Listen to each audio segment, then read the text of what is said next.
నా పేరు రమేష్ అండి. ఇప్పుడు తెలంగాణలో ఎంపీ ఎలక్షన్స్ రాబోతున్నాయి కదా సార్, ఏ పార్టీకి ఎక్కువ సీట్లు వచ్చే అవకాశం ఉందంటారు? పార్టీ సంగతి తెలియదు కానీ దేశం అభివృద్ధి చెందాలంటే మాత్రం బీజేపీ కోటేయాలండి. ఎందుకంటే మన సెక్యులర్ కంట్రీ, హిందూయిజం, మరి ఈ హిందూయిజం కనబడకుండా పోతుంది. మరి ఎన్నో సంవత్సరాల రామ మందిర నిర్మాణం జరిగింది, అది ఆషామాషి కాదు. మరి ఎన్నో సంవత్సరాల నుంచి పెండింగ్ ఉన్న ఎన్నో ఇష్యూస్, కాశ్మీర్ ఇష్యూ కాకండి, ట్రిపుల్ తలాక్ కానివ్వండి, అంటే కొన్ని నాకు తెలియదు, బట్ చాలా చాలా అమెండ్మెంట్స్ జరిగాయి. అది హిందూయిజము అనే కాకుండా అందరికీ సంబంధించిన విషయాలు. కాబట్టి దేశము ఒకవేళ అభివృద్ధి చెందాలంటే మాత్రం మోడీ గారికే ఓటేయాలి. కానీ ఇక్కడ స్టేట్లో చూసుకుంటే కాంగ్రెస్ అనేది ఉంది, మరి ఇక్కడ మళ్ళీ ఎంపీగా బీజేపీని గెలిపిస్తే డెవలప్మెంట్ ఆగిపోయే అవకాశాలు ఏమైనా కనిపిస్తున్నాయా? కాంగ్రెస్ ఆల్వేస్ ఒక పార్టీకి సంబంధించిన పార్టీ అండి, అలా ఉండొద్దు. ఎవరైనా సరే మన హిందూయిజానికి ఇంపార్టెంట్ ఇవ్వాలి. కాంగ్రెస్ వాళ్ళు కూడా హిందువులే, కానీ ఏ పార్టీకి ఎందుకు సపోర్ట్ చేయాలి? ఎవరైనా సరే, ఇప్పుడు ముస్లిమ్స్ చూడండి, వాళ్ళు ఒక ఏకంగా ఉంటారు, ఏకంగా ఉండి వాళ్ళు ఒకటే పార్టీకి ఓటేస్తారు. మన హిందూయిజంలో ఎందుకు లేదు? అది మనం గమనించాలి. అంటే ఇంకా ఇప్పటికి కూడా రిలీజియన్ చూసి ఓట్ వేయాలనేది ఇంకా ఈ 21st సెంచరీలో కానీ 100% అండి. మన దేశం హిందూయిజం కాబట్టి హిందూయిజాన్ని కాపాడుకోవాలి. మనం ఏ ఒక్క పార్టీకి సంబంధించిన వాళ్ళం కాదు. మనం పుట్టిన దేశాన్ని, పుట్టిన గడ్డను మర్చిపోవద్దు. మరి బీజేపీ వచ్చినాక రేట్లు కానీ పెరిగాయి కదా, దాని గురించి ఏమంటారు? ఇప్పుడు పెట్రోల్ కానీ, గ్యాస్ కానీ, ప్రైజింగ్ రేట్ అనేది ప్రతి దగ్గర పెరిగిందండి. మన దగ్గరే కాదు, డాలర్ రేట్ పెరిగింది. ఎందుకు పెరిగింది? మరి అక్కడ అపోజిషన్ రాలేదు ఎందుకు? మరి పెరుగుతాయి. పెరగకుండా ఎట్లా ఉంటుందండి? పెరగకుండా ఉండే సమస్య లేదు, పెరుగుతాయండి. ఇప్పుడు మేము బిజినెస్ చేస్తున్నామండి. ఒక శాలరీ ఎంప్లాయీకి 3,500 శాలరీ ఉంటే సంతోషపడేవాడు. ఇలా ₹1,00,000 వచ్చింది, సంతోషంగా లేడు. ఎందుకు లేడు? అట్లా పెరిగిపోయినాయి మొత్తం అన్నీ, అంతే. అది ఆ రోజు 3,500 ఉన్నా బతికాడు, ఈరోజు ₹1,00,000 ఉన్నా బతుకుతున్నాడు. ఇక్కడ తెలంగాణలో చూసుకుంటే బీజేపీకి గట్టి పోటీ అంటే సార్ కాంగ్రెస్ ఇస్తుందా లేకుంటే బీఆర్ఎస్ పార్టీ ఇస్తుందా? కాంగ్రెసేనండి. కాంగ్రెస్ ఇస్తుంది. మరి ఇక్కడ లోకల్ సికింద్రాబాద్ చూసుకుంటే ఎవరు వస్తారు సార్? కిషన్ రెడ్డి గారా, పద్మారావు గారా, దానం గారా? నేను కోరుకునేది మాత్రం కిషన్ రెడ్డి గారినేనండి. కిషన్ రెడ్డి గారు మరి ఆల్రెడీ సిట్టింగ్ ఎంపీగా ఉన్నారు కిషన్ రెడ్డి గారు. డెవలప్మెంట్ జరిగింది సికింద్రాబాద్కి 5 yearsలో, ఆయన చేశారేమన్నా? ఇప్పుడు చెప్తున్నది మీకు ఒకటేనండి నేను. ఈరోజు ఇది ఎంపీ ఎలక్షన్స్, ఇవి ఎమ్మెల్యే ఎలక్షన్స్ కాదు. మనం దేశాభివృద్ధి చెందాలంటే మోడీ గారికి వేయాలి. అంటే మీరు మోదీ గారిని చూసి ఓటు వేయాలి, ఇక్కడ కిషన్ రెడ్డి గారిని కాదు అంటారు? అంతే, ఎవరైనా సరేనండి, ఎక్కడైనా సరే మోడీ గారిని చూసే ఓటేస్తున్నాము. సో సెంట్రల్లో కూడా ఈసారి మోదీ గారు హ్యాట్రిక్ కొట్టబోతున్నారు అనుకోవచ్చు. 100% అండి, కొడతాడు. దేశం అభివృద్ధి చెందుతుంది, మనం ఆశించాలి. సో ఓవరాల్గా 17 సీట్లలో ఎన్ని సీట్లు వచ్చే అవకాశం ఉంది సార్ తెలంగాణలో? అది నేను ప్రిడిక్ట్ చేయలేనండి. ఎందుకంటే ఎవరైనా సరే ఒక మన దేశభక్తి ఉంది అంటే మాత్రం బీజేపీకి వేయాలి. Thank you. హలో అన్న, మీ పేరు? జనార్దన్. మన తెలంగాణలో ఎంపీ ఎలక్షన్స్ రాబోతున్నాయి. ఏ పార్టీకి ఎక్కువ సీట్లు వచ్చే అవకాశం ఉంది? ఏ పార్టీ ఎక్కువ సీట్లలో గెలవబోతుంది? ఏ పార్టీ అంటే ఇప్పుడు అంతా కన్ఫ్యూజ్లో ఉన్నారు. ఎవరైనా మోడీని చూసి ఓట్లు వేస్తున్నారు అంతే. మోడీ అంటే కంపల్సరీ బీజేపీ ఓట్లు పడతాయి. బీజేపీకి ఎలక్షన్ అంటే compulsory Modi hat trick 400 seats compulsory వస్తాయి ఈసారి. ఎందుకు మోదీ గారిని చూసి ఓటేస్తున్నారు? ఇక్కడ లోకల్ అభ్యర్థిని ఎందుకు చూసి ఓటు వేయట్లేదు అంటారు? అంటే ఆయన అభివృద్ధి అట్లుంది, వచ్చింది చూడండి. ఆయన ప్రతిదీ చేంజ్ అయింది మన దగ్గర. ముందట్లాగా లేదు. ఒకప్పుడు కాశీకి వెళ్ళినా మనకి దర్శనం ఎట్లా అవుతుంది, ఇప్పుడు కాశీ ఘాట్ అయింది. రామ మందిర్ అన్నారు, ఇంతకుముందు చేయలేదన్నారు, ఇప్పుడు రామ మందిర్ కూడా కట్టిరు కదా. రామ మందిర్ కట్టిరు. ఇప్పుడు రేపు ఇంకా వేరే చాలా ఉన్నాయి చేసేటి. సో మనం మోదీ గారిని చూసి ఇక్కడ ఎంపీగా మనం బీజేపీ కోట వేయాలి అంటారు? బీజేపీకే వేస్తున్నారు కంపల్సరీ.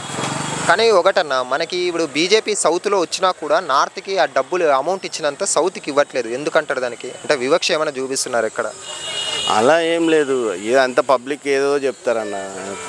పబ్లిక్ వాళ్ళకి ఎవరికి తోచిందో వాళ్ళు చెప్తూనే ఉంటారు. వస్తుంది ఇక్కడ వచ్చింది, ఇక్కడ కూడా వస్తాయి డబ్బులు. అక్కడ సెంటర్లో ఉన్నది, అక్కడ అధికారంలో ఉన్నది కాబట్టి వస్తుంది. ఇక్కడ కూడా వస్తాయి, ఇక్కడ కూడా వస్తాయి డబ్బులు. అంటే ఇక్కడ బీజేపీని గెలిపిస్తే వీళ్ళు సెంట్రల్కి పోయి డబ్బులు తీసుకొని వచ్చేంత సత్తా ఇక్కడ నాయకులకు ఉందని అనుకోవచ్చా మనము? ఉంది. ఫస్ట్ ఆఫ్ ఆల్ మనం గెలిపిస్తే కదా, గెలిపిస్తే కంపల్సరీ వస్తాయి. లాస్ట్ టైం కానీ బీజేపీకి గెలిపించాం కదా, నిజామాబాద్లో, కరీంనగర్లో, అలాగే ఇక్కడ సికింద్రాబాద్లో కూడా. అవును. మరి ఈసారి ఎన్ని సీట్లు గెలిచే అవకాశం ఉంది? అంటే 17 స్థానాల్లో ఎన్ని సీట్లు గెలిచే అవకాశం ఉంది సార్? రావచ్చు 10 రావచ్చు ఈజీగా. 10 రావచ్చు. మరి బీజేపీకి గట్టి పోటీ అంటే ఏ పార్టీ అనుకోవచ్చు సార్? ఇక్కడ కాంగ్రెస్ లేకుంటే బీఆర్ఎస్ పార్టీ? పోటీ అయితే నాకు పెద్దగా ఏం కనిపిస్తలేదు. కాంగ్రెస్ ఇప్పుడు ఆర్టీసీ వల్ల అది మైనస్లోనే కనిపిస్తుంది. ఇప్పుడు పబ్లిక్ కొంచెం టీఆర్ఎస్ అనే మేలు అంటున్నారు. చెప్పలేం, ఈసారి బీజేపీకి ఛాన్స్ రావచ్చు. బీజేపీకి. సో సెంట్రల్లో మరి మోదీ గారు హ్యాట్రిక్ కొట్టబోతున్నారా ఈసారి? 100%. సెంట్రల్లో మీరు ఫస్ట్ టైం కంటే సెకండ్ టైం అయినా వచ్చినాయి, ఈసారి ఇంకా ఎక్కువ వస్తాయి. అబ్కి బార్ 400 సీట్ అన్నారు మోడీ గారు, 100% వస్తాయి. సో అట్లా పైన సెంట్రల్ ఇక్కడ స్టేట్లో 2 చోట్ల బీజేపీ జెండా ఎగరబోతుంది అంటారా? 100% వస్తుంది. Okay, thanks. చిన్న పాయింట్. హలో సార్, నమస్తే. మీ పేరు ఆప్కా నామ్ క్యా? సర్ఫరాజ్ అహ్మద్. ఇప్పుడు ఎంపీ ఎలక్షన్స్ వస్తున్నాయి కదా తెలంగాణలో, ఎక్కువ ఏ పార్టీకి ఎక్కువ సీట్లు వచ్చే అవకాశం ఉంది? इस टाइम तो कांग्रेस का ही ज़्यादा दिख रहा है, क्योंकि और तो कोई पार्टी है नहीं, बीआरएस को कोई चांस है नहीं है, ऑलरेडी वो लोग हार चुके हैं, तो कांग्रेस का ही चांस ज़्यादा दिख रहा है. 2-4 सीट बीजेपी को भी आ सकती. అంటే బీజేపీ సార్ స్ట్రాంగ్గా ఉందంటున్నారు, సో కాంగ్రెస్ రావాలని మీరు ఎందుకు అనుకుంటున్నారు? Why choose Congress party? नहीं, ऑलरेडी बीजेपी को अपन बहुत टाइम दे दिए, तो डेवलपमेंट की जगह खाली बात है, जुमलेबाजी है खाली. अब चांस देना दूसरे को भी, दूसरों को भी, क्योंकि ये वो है अपना सेक्युलर कंट्री है, इसमें खाली एक पार्टी अगर राज करते आएगी तो हल्लो हल्लो मोनार्की हो जाएगा, तो चेंज करना ज़रूरी है. అంటే some people say BJP is only religious party, Hindutva party, but BJP people say it's a secular party. This is for only not only for Hindus, all Christians, Muslims, all minorities parties also they are saying. नहीं, मैं नहीं मानता कि BJP Hindu party है, क्योंकि वो लोग सबके लिए करे. इवन हज कोटा हम लोग का, मैं मुस्लिम हूँ, हम लोग का हज कोटा भी जाके स्मृति ईरानी जी क्या है सो सही करे, और 3 डेज़ का भी हज का प्रोविज़न उम्रा का करे. वो ऐसा नहीं है हिंदू पार्टी है, मगर डेवलपमेंट की हद तक ओनली वन मैन शो है. तो वन मैन शो इंडिया में नहीं चल सकता, क्योंकि हर स्टेट में, हर प्रदेश में अलग अलग लोग, अलग अलग नेता है. जब उनका काम होगा जब ही देश आगे बढ़ेगा. What do you say about CA citizen amendment bill? नहीं, वो तो खैर एक पॉलिटिकल मुद्दा ही है, उससे कोई फ़ायदा इंडिया को तो होना नहीं है. ये तो खाली इलेक्शन का एक गिमिक्स है बस. इंडिया का कोई उससे फ़ायदा नहीं है. इंडिया का फ़ायदा होगा स्कूल, कॉलेजेस, हॉस्पिटल से, इससे होगा. वो सब नहीं है, खाली अपने को इधर उधर अटका दे रही government. CA, common civil code, इससे क्या होना है? कुछ होना तो है नहीं. అంటే I mean BJP people targeting only for Muslims. सब वॉट, मगर मुस्लिम का भी गलती है ना, इनका कोई प्लेटफॉर्म है नहीं. ये what is your opinion about C? A are अग्री और नॉट? नहीं, ठीक है, होना चाहिए, होना चाहिए, होना चाहिए, होना चाहिए. हाँ. What is about UCC, uniform civil code? वो एक कंट्रोवर्शियल मुद्दा है, क्योंकि uniform civil code even Hindus नहीं मानते. कौन सा हिंदू अपनी बेटी बहन को क्या है सो अपने प्रॉपर्टी में जगह दे रहा, शादी कर देता, हो गया बोलता.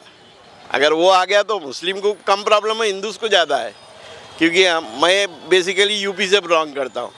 वहाँ क्या है, ब्राह्मण ठाकुर लोग का राज है. वो लोग अपनी बेटी को खाली शादी में जो दे दिए. इससे हमारे कुछ फ़र्क नहीं पड़ता, क्योंकि मुस्लिम जो है वो तो शरिया लॉ ही मानेगा. यूनिफॉर्म सिविल कोड ला भी लिए तो शरिया कोड ही मानेगा, तो कोई मतलब नहीं है वो लाने का. अब उससे प्रॉब्लम ज़्यादा हिंदुओं को होगा, क्योंकि कास्ट सिस्टम हिंदू में ज़्यादा है, मुस्लिम में नहीं है. As a minority, what do you say about 360 and triple तलाक? सब देखिए, 360 जो है वो भी एक पॉलिटिकल गिमिक है. 360 लाए तो बीजेपी क्या है तो कश्मीर में एक भी सीट क्यों नहीं लड़ रही? 3 सीट है कश्मीर के, तीनों क्या है तो विड्रॉ कर लिए. अगर इन्हों ला के मैं ये करा बोले तो अच्छा, 360 लाने के बाद उसका मेन क्या है कि बाहर का आदमी कश्मीर में इन्वेस्ट कर सकता. अंबानी अडानी को छोड़ के नेक्स्ट आदमी कोई बताओ. लद्दाख में उन्होंने, जिसके ऊपर 3 इडियट्स पिक्चर आई थी, उन्होंने अनशन पे बैठा है. किस लिए बैठा है? लद्दाख की पूरे माइंस जितने भी है पूरे अडानी को दे दिए ये लोग. तो इसमें फ़ायदा किसका है ला के? अच्छा, इवन कश्मीर में एक कोई आदमी जाके इन्वेस्ट करा, कोई भी तैयार नहीं इन्वेस्ट करने को, कि कोई किसकी जान वो है, कोई भी नहीं करेगा invest. So finally, what do you say about you support only Congress party will come, you have to say. नहीं, not Congress party, whoever makes country great, हम तो उसको वोट करना चाहेंगे। कांग्रेस बोल के नहीं है, अब बीजेपी को बहुत चांस दे दिए, अब कांग्रेस को देना चाहिए। Thank you sir. Anjaneyulu Goud. ఇప్పుడు తెలంగాణలో ఎంపీ ఎలక్షన్స్ రాబోతున్నాయి, ఏ పార్టీకి ఎక్కువ సీట్లు వచ్చే అవకాశం ఉందంటారు? టీఆర్ఎస్కి వచ్చేటట్టు కనబడుతుంది. కానీ టీఆర్ఎస్ పని అయిపోయింది, టీఆర్ఎస్ పార్టీలో ఉన్న వాళ్ళందరూ కాంగ్రెస్లకు బీజేపీలకు షిఫ్ట్ అవుతున్నారు కదా, దానికి ఏమంటారు మరి? అవును, ఇంతకు మొదలు వాళ్ళు రైతు బంధు కానీ పెన్షన్ కానీ అన్ని విధాల వాళ్ళు రైతులకు సప్లై చేసారు కాబట్టి వాళ్ళ మీదనే ఇంట్రెస్ట్ ఉంది. కొన్ని చోట్ల టీఆర్ఎస్ పార్టీకి అభ్యర్థులు నిలబెట్టడానికి కూడా అభ్యర్థులు లేరు అని ఒక టాక్ వచ్చింది కదా, మరి అలాంటి పార్టీకి ఎట్లా ఎక్కువ సీట్లు వస్తాయనుకోవచ్చు మనం? లేదండి, అది వాళ్ళు ఎందుకంటే 10 సంవత్సరాలు చేసిండ్రు కదా, ఏ ఒక్కరోజు కూడా మిస్గైడ్ చేయకుండా అందరికి అన్ని విధాలు సప్లై చేసిండ్రు. కానీ కేసీఆర్ గారు ఆయన గారు చూసుకుంటే దాదాపు 8 లక్షల కోట్ల వరకు అప్పు చేసిపోయారు రాష్ట్రానికి అంటున్నారు కాంగ్రెస్ వాళ్ళు. అది అందరు చేస్తారండి, ఆ సీటు మీద పోయిన తర్వాత అందరు చేస్తారు ఆ పని. ఇప్పుడు కాంగ్రెస్ పరిపాలన వచ్చి ఆల్మోస్ట్ 4 months అయిపోయింది, 5 months అవుతుంది దగ్గర. ఎలా అనిపిస్తుంది వాళ్ళ పరిపాలన మీకు? ఇక వాళ్ళంటే షార్ట్ పీరియడ్ అయింది కదా, మరి తర్వాత చూస్తే తెలుస్తుంది. సో మరి టీఆర్ఎస్ పార్టీకి గట్టి పోటీ అంటే ఏ పార్టీ అనుకోవచ్చు ఇక్కడ ఎంపీ ఎలక్షన్స్లో తెలంగాణలో? ఇప్పుడైతే బీజేపీ ఉంది. కాంగ్రెస్ ఇక్కడ రూలింగ్లో ఉంది కదా, అయినా కూడా ఎందుకు పోటీ ఇవ్వలేకపోతుంది అనుకోవచ్చు మరి టీఆర్ఎస్ పార్టీకి? ఎందుకంటే రీసెంట్లీగా వచ్చింది కదా ఈ పార్టీ, ఇప్పుడు తర్వాత తెలుస్తుంటుంది అది.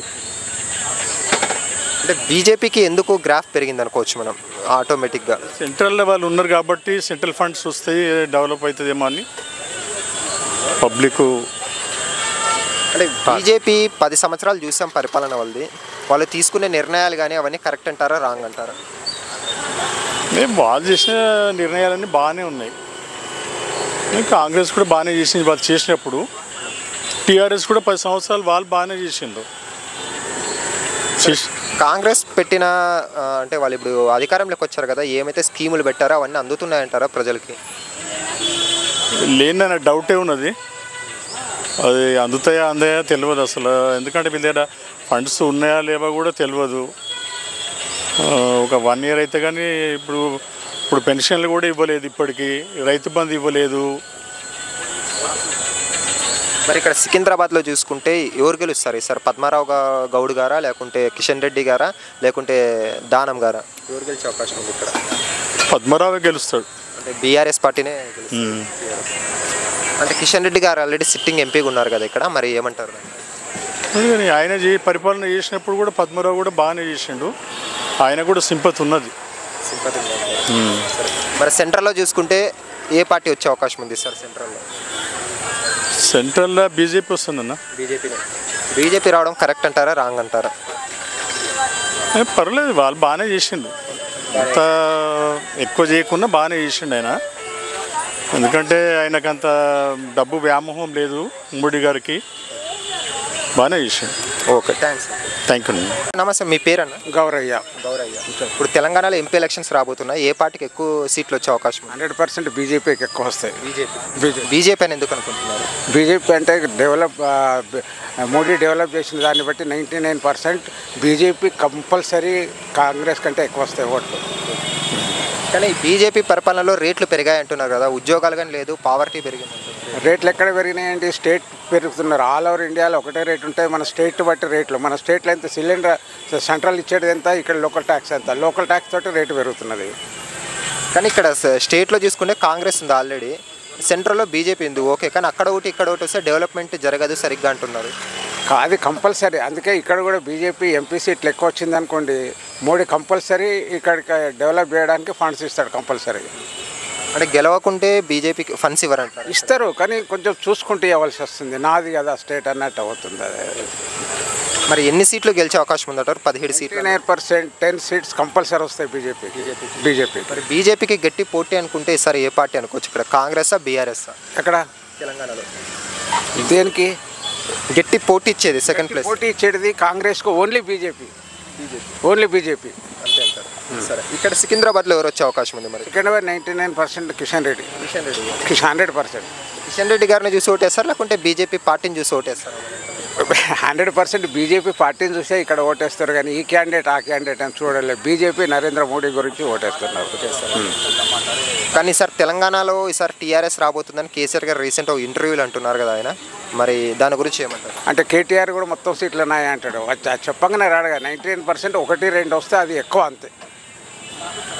కానీ సికింద్రాబాద్ మీరు ఏదైతే అన్నారో అది కన్ఫర్మ్ మేమే కొట్టబోతున్నాం అన్నారు టీఆర్ఎస్ పార్టీ వాళ్ళు. కేసీఆర్ పార్టీ అంటారండి, సిపిఎం కూడా ఉంటుంది మేమే గెలుస్తామని. టీఆర్ఎస్ వాళ్ళు అంటారు 100% కిషన్ రెడ్డి సమస్యనే లేదు, అది ఇక్కడైతే మంచి మెజార్టీ తోటి గెలుస్తాడు. త్రూఅవుట్ తెలంగాణలో ఏమంటారు మరి బీజేపీకి ఓట్ బ్యాంక్ పెరిగిందంటారా? 10 సీట్స్ ఖచ్చితంగా బీజేపీకి వస్తాయి. 6 సీట్స్ కాంగ్రెస్ రావచ్చు, 1 సీట్ మాత్రం బీఆర్ఎస్ పోతుందని నా ఉద్దేశం. అలాగే చూసుకుంటే మన మల్కాజ్గిరి నుండి ఈటెల రాజేంద్ర గారు ఉన్నారు అక్కడ బీజేపీ నుండి. ఇక్కడ ఇక్కడ హైదరాబాద్ చూసుకున్నారనుకో ఈమె మాధవీలత గారు నిలబడ్డారు. అసదుద్దీన్ ఓవైసీ కాబట్టి వాళ్ళు గెలిచే అవకాశం ఉందంటారా మరి? మాధవీలత ఏంటంటే మొత్తం ముస్లిం ఏరియా కాబట్టి మాకైతే హోప్స్ 99% ఈసారి మాధవీలత వస్తుందని హోప్స్ ఉన్నది. మల్కాజ్గిరి ఏమంటారు మరి? మల్కాజ్గిరి ఆయన ఈటెల 100%. సిటీలో 99% 3 సీట్లు బీజేపీకే రావాలని మా కోరిక వస్తుంది కూడా సిటీలో. అలాగే చూసుకుంటే సెంట్రల్కి వచ్చారనుకో మోదీ గారు హ్యాట్రిక్ కొట్టబోతున్నారు. ఖచ్చితంగా కొడతారు, ఖచ్చితంగా. కానీ 400 సీట్లు అంటున్నారు. అది 400కు 1-2 ఎక్కువనే వస్తాయి కానీ తక్కువ రావు. ఆయన చేసిన డెవలప్కు ఇప్పుడు సపోజ్ కాంగ్రెస్ వచ్చిందనుకోండి, ఈ హిందూస్ అందరూ జీలా కలిసిపోవాల్సి వస్తుంది. సో అందుకని మీరు బీజేపీ రావాలంటున్నారు? 100% నేను కాదండి, మీకు ఎవరినా బీజేపీ రావాలి, సెంట్రల్లో బీజేపీ రావాలి. డెవలప్ అయితే ఆయన చేసిన ఎన్ని కార్యక్రమాలను వచ్చే డెవలప్ చేశారు కదా. పేరు? నా పేరు అరుణ్ గౌడ్. నా పేరు. ఇప్పుడు తెలంగాణలో ఎంపీ ఎలక్షన్స్ రాబోతున్నాయి. ఏ పార్టీకి ఎక్కువ సీట్లు వచ్చే అవకాశం ఉంది? ఇప్పుడు మ్యాక్సిమం బీజేపీ వస్తామని అనుకుంటున్నాము. ఈ తెలంగాణ ఎవరు వచ్చినా పర్లేదు, మనకు సెంటర్లో అయితే బీజేపీ కంపల్సరీ ఉండాలి. మోడీ ఉంటేనే మనకు ఆహ్వాన కానీ అన్నిటికీ మంచిగా ఉంటుంది. తెలంగాణలో మీ అభిప్రాయంలో ఎవరు వస్తే బెటర్? ఇక్కడ ఉన్న 17 స్థానాల్లో ఏ పార్టీకి ఎక్కువ గెలిచే అవకాశాలు కనిపిస్తున్నాయి? ఇప్పుడు అందరికీ సగం సగమే వచ్చేటట్టు ఉన్నది. ఏ పార్టీకి అయినా ఇప్పుడు కేసీఆర్ పార్టీ ఉంది, కేసీఆర్ వాళ్ళది, టీఆర్ఎస్ వాళ్ళది అంతంతమా నాతం ఉంది. కాంగ్రెస్ ఏ 2 పార్టీలకి గట్టి పోటీ ఉండే అవకాశం ఉంది ఈసారి? బీజేపీకి కాంగ్రెస్కే ఉంది. బీజేపీ కాంగ్రెస్ అంటే ఇప్పుడు ఇక్కడ చూసుకుంటే కాంగ్రెస్ ఉంది లోకల్లో, తెలంగాణలో పైన బీజేపీ ఉంది. అంటే ఇక్కడో పార్టీ అక్కడో పార్టీ వస్తే డెవలప్మెంట్ ఆగుతుంది అంటున్నారు కదా.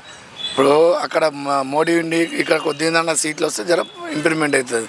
అక్కడ కాకుండా మార్కెట్ మొత్తం కనుకోల్పోతుంది. ఇప్పుడు ఆల్రెడీ మార్కెట్ లేదే లేదు ఇప్పుడు. సరే బీజేపీకి ఎందుకు ఓటు వేయాలంటే ఏమని చెప్తారు? బీజేపీ ఓటు వేయాలంటే మనము అక్కడ సెంటర్లో ప్రతి ఒక్కటి మనకు పాకిస్తాన్ కానీ మనకు ఎన్నిటి కానీ 3-8-6 కింద వాళ్ళది మంచిగా ఉంది. ఇప్పుడు అదే కాంగ్రెస్ ప్రభుత్వం వస్తే మళ్ళీ మొదటి లెక్క అవుతుంది. అంటే ఈ బీజేపీ పరిపాలనలో రేట్లు పెరిగాయి అంటున్నారు కదా, గ్యాస్ కానీ పెట్రోల్ కానీ. దాన్ని ఏ ప్రభుత్వం వచ్చినా పెరుగుతుంది, పెరిగేంత సమస్య లేదు.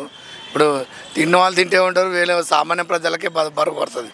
ఇప్పుడు ఏ కష్ట జీతాలకైతే జీతాలు అంతే ఉన్నాయి కదా, పెరగడం ఏం లేదు కదా. అదే జీతం అదే కష్టం మా అంటే 500 రూపాయలు కానీ ఎక్కువ లేదు. పెట్రోల్ ఛార్జ్ పెరిగినాయి, ఉప్పులు పప్పులు అన్ని ధరలు పెరిగినాయి. ఇప్పుడు సామాన్య ప్రజలు బతకాలంటే బతకలేకపోతున్నారు. మోదీ గారు యూసీసీ యూనిఫామ్ సివిల్ కోడ్ పెట్టారు కదా, మరి అది దాని గురించి ఏమంటారండి? దానికి రావాలి దానికి. ఓకే, మోదీ గారు ఈసారి హ్యాట్రిక్ కొట్టబోతున్నారా సెంట్రల్లో?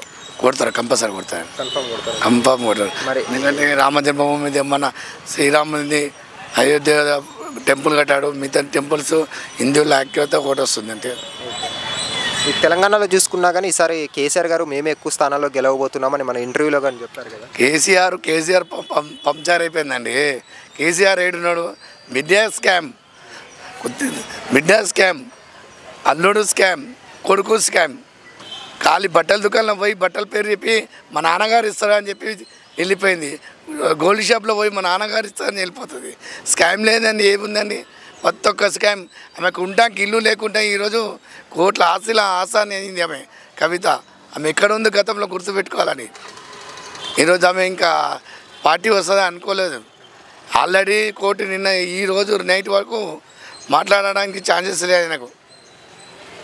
అంటే ఇప్పుడు ఒకవేళ మరి ఎక్కువ సీట్లలో కాంగ్రెస్ కానీ బీజేపీ కానీ వచ్చిందనుకోండి, వీళ్ళని టీఆర్ఎస్ పార్టీ లేకుండా చేసే అవకాశాలు మనకు కనిపిస్తుంది. అది కంపల్సరీ అండి. ఉన్నోనికి దళిత బంధు 10 లక్షలు వాళ్ళకి ఇచ్చే, రోడ్డు చూసి పింఛను వాళ్ళే తీసుకుని బీసీలకు ఏం చేసిరండి? బీసీలు ఏడున్నాను బతుకుతున్నారు, బీసీలకు జాబులు లేవు, ఏం లేవు. ఎట్లా చేయాలండి జీబులకు? ఏమైనా వాళ్ళకే ఇస్తడమేనా? మా సామాన్య ప్రజలకు టీఆర్ఎస్ బతకలేరు. దౌర్జన్యంగా ఏడ జాగుంటే అక్కడ కబ్జాలు, ఏడికేం బతుకుతారండి? సో ఓవరాల్గా అయితే ఏమంటారండి, బీజేపీ వస్తే బెటర్ అంటారు? బీజేపీ వచ్చినా బెటరేమో, కాంగ్రెస్ వచ్చినా పర్లేదు. ఇప్పుడిప్పుడే కాంగ్రెస్ వచ్చిందండి. ఇప్పుడిప్పుడు వెళ్ళి చదువుకున్నప్పుడు స్కామ్లే దునియా స్కామ్ చేసి పెట్టిండు. ఖజానా కాలు పెట్టాడు, ఖజానా ఎటుకేసి పెట్టాడు, మొత్తం కాలు చేసి పెట్టిండు. ఓకే, థ్యాంక్స్ అన్న. మా పేరు మిద్దలింగం. ఇప్పుడు తెలంగాణలో ఎంపీ ఎలక్షన్స్ వస్తున్నాయి కదా, ఏ పార్టీకి ఎక్కువ సీట్లు వచ్చే అవకాశం ఉందంటారు? టీఆర్ఎస్ 12 సీట్ల దాకా వచ్చే అవకాశాలు ఉన్నాయి. ఆయన చేసిన పనుల గురించి ఏ పని అయినా కానీ చాలా బాగా చేసిండు. కరెంటు కానీ, నీళ్ళు కానీ, ఏ వర్క్ అయినా మంచి పనులు చేసిండు. కాబట్టి ఆయనకు 12 సీట్లు వచ్చే అవకాశం ఉందని మేము అనుకుంటున్నాం. కానీ టీఆర్ఎస్ పని అయిపోయింది, టీఆర్ఎస్లో ఉన్న చాలామంది నాయకులు పార్టీ మారుతున్నారు కదా, దానికి కారణం ఏమనుకోవచ్చు? అది అనుకునేటోళ్ళు అనుకుంటారండి. వాళ్ళు ఎవరైతే అగ్నెస్ట్ ఉండలో వాళ్ళు ఏదో రకంగా టీఆర్ఎస్ పని అయిపోతుంది అంటారు. కాబట్టి మేము అందులో ఉన్నాం. కాబట్టి మేము చేసిన పనులతో మేము అలాంటి అనుకోము. మేము ముందు 12 సీట్లతో ముందుకెళ్తున్నామని అనుకుంటున్నాం మేము. మరి టీఆర్ఎస్ పార్టీ గట్టి పోటీ ఇచ్చే పార్టీ అంటే ఏమంటారు, కాంగ్రెస్ బీజేపీనా? ఇంతకుముందుకు ఉండే బీజేపీ ఉండే, ఇప్పుడు బీజేపీ కొంచెం తక్కువైపోయింది, కాంగ్రెస్ కొంచెము ఎక్కువ నడుస్తుంది. కాంగ్రెస్తోనే పోటీ ఎక్కువ ఉంటుంది మాకు. కానీ కూతురు అరెస్ట్ వల్ల టీఆర్ఎస్ పార్టీ పని అయిపోతుంది, నెగిటివిటీ ఎక్కువ వచ్చింది కదా కవిత అరెస్ట్ పట్ల. ఈ కవిత అరెస్ట్ అయినంత మాత్రాన పార్టీకి ఏమో నష్టం లేదండి. కవితది చిన్న ప్రాబ్లం ఉంది కాబట్టి అక్కడ వెళ్ళిపోయింది. దాని గురించి నష్టపోయే అవకాశాలు ఏం లేవు. కవిత అరెస్టే మేము 12 సీట్లే కంపల్సరీ మేము 12 సీట్లు వచ్చే అవకాశాలు మాకు ఉన్నాయి. రేవంత్ రెడ్డి గారు ఎన్నికల తర్వాత, ఎంపీ ఎలక్షన్స్ తర్వాత అందరినీ జైల్లో పెట్టిస్తా అంటున్నారు. ఇక ఆయన అనుకుంటాడు జైల్లో అందరిని పెట్టించడం అనేది, ఏమైనా ప్రాబ్లం ఉంటేనే పెట్టిస్తాడు. కానీ ప్రాబ్లం లేనంత మాత్రాన పెట్టిస్తా అంటే ఆయన గవర్నమెంట్ ఉన్నంత మాత్రాన ఆయన పై వాళ్ళు కూడా చూడాలి కదా. తప్పు లోపులు చూసుకున్నాక తప్పు ఉంటే చేస్తారు, లేకుంటే వెయ్యడు బస్. కానీ ఇక్కడ ఈసారి చూసుకుంటే నేషనల్ పార్టీనే బీజేపీకి, అంటే ఇక్కడ నేషనల్ పార్టీ కాంగ్రెస్ కానీ బీజేపీ మధ్య పోటీ జరుగుతుంది, టీఆర్ఎస్ పార్టీ అనేది లేదు అంటున్నారు తెలంగాణలో. ఈ టీఆర్ఎస్ పార్టీ ఇక్కడ ఉంది. 10 ఏళ్ళు గవర్నమెంట్ పాలన చేసినప్పుడు వాళ్ళు లేదన్నంత మాత్రాన మేము అట్లాంటిది ఏమో ఊహించుకోము. మా పని మేము చేసుకుంటూ ముందుకెళ్తాము. మోదీ గారి పరిపాలన ఏమంటారు సెంట్రల్లో? సెంట్రల్ మోడీ పరిపాలన బాగానే ఉంది. మన దేశాన్ని రక్షిస్తుంది కాబట్టి మాకు చాలా నచ్చింది. ఇంకా బాగా చూడాలని మేము కోరుకుంటున్నాం మోడీ గారిని. ఇక్కడ కాంగ్రెస్ వచ్చి 5 months అవుతుంది కదా, వాళ్ళ పరిపాలన ఎలా ఉంది తెలంగాణలో? ఇంకేడనండి, ఇంకా స్టార్ట్ కాలేదు. ఇంకా ఆయన పెట్టిన పథకాలన్నీ అమలు చేయలేదు. కొన్ని చేసిండు, అది నడుస్తున్నాయి. ఇంకా అమలు చేస్తూ అంటుండు. చేస్తే కూడా రేవంత్ రెడ్డి గవర్నమెంట్ బాగానే ఉంటుంది. 2 లక్షలు రుణమాఫీ చేస్తాడు August 15th కంతా, చేస్తారనే నమ్మకం ఉందా రేవంత్ రెడ్డి గారు? అది ఆయన ఏమంటుండంటే August 15వ తారీఖు వరకు నేను చేస్తా అంటుండు. August 15వ తారీఖు చేయలేదంటే ఆ గవర్నమెంట్ మీద వేటు పడుతుంది అంతే. హరీష్ రావు గారికి ఒకవేళ చేస్తే నేను రాజీనామా చేస్తా అన్నారు. రాజీనామా మాట కట్టుబడి ఉంటారా ఆయన? ఈ హరీష్ రావు కట్టుబడి ఉండడు కదా, ఈయన చేస్తే కట్టుబడి ఉంటాడు. ఈయన చేయాలి, చేస్తే కట్టుబడి ఉంటాడు. ఈ సికింద్రాబాద్ చూసుకుంటే ఎవరు వస్తారు అనుకుంటున్నారు సార్ ఎంపీగా? సికింద్రాబాద్ చూసుకుంటే మన ఎంపీగా పద్మారావు వస్తాడు. పద్మారావు గారు సిట్టింగ్ ఎంపీగా ఆల్రెడీ కిషన్ రెడ్డి గారు ఉన్నారు కదా. సిట్టింగ్ ఎంపీ కిషన్ రెడ్డి గారు ఉన్నారు. కానీ మా నమ్మకం అయితే మా టీఆర్ఎస్ తరఫున పద్మారావు వస్తారని మేము అనుకుంటున్నాం బస్. అలాగే హైదరాబాద్ కానీ మల్కాజ్గిరి సిటీలో చూసుకుంటే ఎవరు రావచ్చు? ఇక్కడనైతే ముషిరాబాద్, మా సికింద్రాబాద్ అయితే పద్మారావు చాలా కాన్వెన్సెన్స్ జరుగుతుంది. పద్మారావు అయితే వస్తాడు. ఇంకా మల్కాజ్గిరి నేను తిరగలేదండి. సికింద్రాబాద్ గురించి నేను చెప్పగలుగుతున్నా. సో సెంట్రల్ అయితే బీజేపీ, స్టేట్ అయితే టీఆర్ఎస్ బస్. సెంట్రల్లో బీజేపీ అవకాశాలు ఉన్నాయి, స్టేట్ అయితే టీఆర్ఎస్. ఓకే, థ్యాంక్స్ అండి. థ్యాంక్స్. ఓకే, హలో అన్న, మీ పేరు? నా పేరు కేఈ రాజు. ఇప్పుడు తెలంగాణలో ఎంపీ ఎలక్షన్స్ వస్తున్నాయి కదా, ఏ పార్టీకి ఎక్కువ సీట్లు వచ్చే అవకాశం ఉందండి? ఏ పార్టీకి సర్వేలు అన్నీ చూస్తేనేమో తెలంగాణలో కాంగ్రెస్ తర్వాత బీజేపీ 2 సేమ్ షేర్ చేసుకునే సిచ్యువేషన్ ఉంది. మరి బీఆర్ఎస్ పార్టీ గురించి ఏమంటారు? వాళ్ళు 10 ఏళ్ళ అధికారంలో ఉన్నారు కదా. బీఆర్ఎస్కు ప్రజలు బ్రహ్మాండంగా బ్రహ్మరథం పట్టిండ్రు. కానీ వాళ్ళు కరప్షన్లో, తర్వాత కేసీఆర్ గారు వాళ్ళ బంధువులకు వాళ్ళ బిడ్డకు కొడుకుకు అల్లుళ్ళకు దారాదత్తం చేసేసిన రాష్ట్రాన్ని. ఆయనకు తెలంగాణ జాతిపిత లెక్క చూశారు కేసీఆర్ అంటే. కేసీఆర్ అద్భుతమైన వ్యక్తి. ఆయన వల్లే ఆయన కూడా ఒక భాగం తెలంగాణ రావడానికి. కానీ ఈ కరప్షన్ ఛార్జెస్లో తర్వాత ఈ పుత్రికోత్సాహంలో పోయి దెబ్బతిన్నది పార్టీ. మళ్ళీ అది లేవాలంటే చాలా కష్టం. ఇప్పటికి కూడా ప్రజలకు విపరీతమైన అభిమానం కేసీఆర్ అంటే. కానీ ప్రజలకు ఏం కావాలి? కరప్షన్ లేని రాజకీయ నాయకులు కావాలి. కరప్షన్ ఒక లెవెల్ వరకు పబ్లిక్ కూడా యాక్సెప్ట్ చేస్తారు, కానీ ఇంత భయంకరంగా కరప్షన్ యాక్సెప్ట్ చేయరు. ఇప్పుడు మీరు కాంగ్రెస్ బీజేపీ మధ్య పోటీ ఉంటుంది అన్నారు కదా, ఆ పోటీలో ఎవరు గెలిచే అవకాశం ఉంది? మరి ఇద్దరు 50-50% షేర్ చేసుకుంటారు. కాకపోతే మోడీ అద్భుతమైన నాయకుడు. మోడీ వల్లనే ఈ 10 సంవత్సరాల్లో దేశము జీడిపి కానీ దేశ గౌరవం కానీ బాగా పెరిగింది. మోడీ దేశానికి ప్రధానమంత్రి ఉండడం మన గర్వకారణం. ఎందుకంటే ఆయన గతంలో ఒక మాట చెప్పిండు మనకు, నేను ఓడిపోతే, నా పార్టీ ఓడిపోతే 10 నిమిషాల్లో నేను నా పిఎంఓ రెసిడెన్సీకి కాల్ చేస్తాను. దేశంలో ఎవరైనా నాయకుడు అలా ఉండా మీరు చెప్పండి. ఈరోజు వరకు ఆయన ఒక్కరోజు కూడా లీవ్ పెట్టింది లేదు. సో అలాంటి నాయకుడు ఉండడం దేశానికి గర్వకారణం. ప్రపంచం అంతా ఆయన వైపు చూస్తుంది. ఇప్పుడు నోబెల్ బహుమతి ఇవ్వడానికి ఆయనకు నోబెల్ బహుమతి లిస్టులో కూడా ఉన్నాడు. దేశమంతా ప్రధాని మోడీ ఉన్నందుకు గర్వపడాలి. ఇప్పుడు బీజేపీ అధికారంలో 10 ఏళ్ళు చేసినప్పుడు ఉంటే రేట్లు అన్నీ పెరిగాయి అంటున్నారు కదా, గ్యాస్ బిల్లు కానీ పెట్రోల్ కానీ, దాని గురించి ఏమంటారు? అది కామన్ అండి, ఇన్ఫ్లేషన్ ఉంటుంది. ఎందుకంటే మీరు 10 ఏళ్ళ కింద ఉన్న మన జీతాలు ఎంతనో మీరు ఒకసారి బేరే చేసుకోండి, మన బిజినెస్ టర్నోవర్ ఎంతనో వేసుకోండి. ఇప్పుడు పెరిగింది కదా. సో బిజినెస్ మన ఆదాయం పెరిగినప్పుడు ఇది రేట్స్ కూడా పెరుగుతాయి. దాని కాలానికి అనుగుణంగా మనం అన్నిటికీ సిద్ధమై ఉండాలి. ఇప్పుడు మనకు అత్యధికంగా మనం ఖర్చు పెట్టేది దేశ రక్షణ చాలా ఇంపార్టెంటే కదా. మనం ఒకప్పుడు ఇంపోర్ట్ చేసుకుంటుంటే అన్నీ రక్షణ సామాగ్రి అంతా, ఈరోజు మనం ఎక్స్పోర్ట్ చేస్తున్నాం. ఎక్స్పోర్ట్ చేసే స్థాయికి ఎదిగినాం. సరే, ఇప్పుడు కాంగ్రెస్ వచ్చి 4-5 మంత్స్ అవుతుంది అధికారంలోకి. వాళ్ళ పరిపాలన ఎలా అనిపించింది? మరి కాంగ్రెస్ రేవంత్ రెడ్డి గారి వల్లనే కాంగ్రెస్ వచ్చింది, అది నో డౌట్, అందులో సందేహం లేదు. కాకపోతే ఆయన కష్టపడి కాంగ్రెస్లో అధికారం నిలబెట్టుకోవాలంటే చాలా కష్టం. ఎందుకంటే ఎంతోమంది సీనియర్లు ఉన్నారు, అందులో దాదాపు 4-5 సీఎంలు కావాలని ఉవ్విళ్ళూరుతుంటారు. సో కాబట్టి ఈ కాంగ్రెస్ పరిపాలనని వేరే గవర్నమెంట్తో పరిపాలన కంపేర్ చేయలేము. కేసీఆర్ టీఆర్ఎస్ వేరు. టీఆర్ఎస్లో కేసీఆరే అన్నీ కర్త కర్మ క్రియ అన్నీ ఆయనే. కాబట్టి అది వాళ్ళు 10 ఏళ్ళు చేయగలిగారు. వీళ్ళు చేయలేరు. ఈయన క్రమశిక్షణతోని అంకిత భావంతో రేవంత్ రెడ్డి గారు చేస్తానన్న సీనియర్లు చేయనియరు. ఓకే, థ్యాంక్స్ అన్న. Thank you.